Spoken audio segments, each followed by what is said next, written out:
Hello guys, good afternoon guys. Magawa tayo ng guys na gamot sa sugat guys.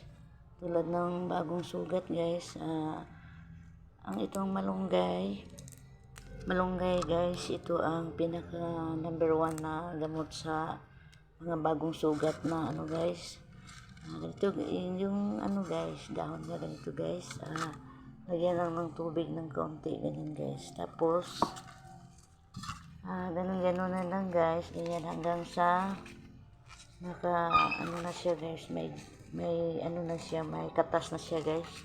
Tapos yung katas niya guys, may katas na ito, yung katas niya guys, iyan mo lang doon sa sugat. Kasi yung sugat guys, hindi yun makapamaga at saka mahilom kaagad ang niya, yung sugat niya. Ito lang guys ang lagay nyo pag meron kayong sugat, try nyo talaga itong malunggay. Yung katas niya guys, patulo lang ng ganyan na guys. Patuluan lang yung sugat na ganyan guys. Tapos yun lang.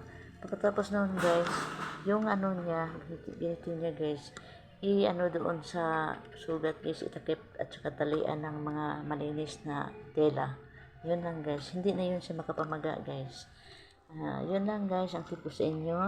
Try nyo lang kung may sugat na yung mga bagong sugat, halimbawa nasugat kayo ng ito lang talaga guys, gawan nyo ng katas to, ipatulo doon sa sa sugat. Yun lang guys. Pagkatapos ito guys, itakip ito at saka talian ng bagong ng malinis na tela guys. Yun lang guys, bye.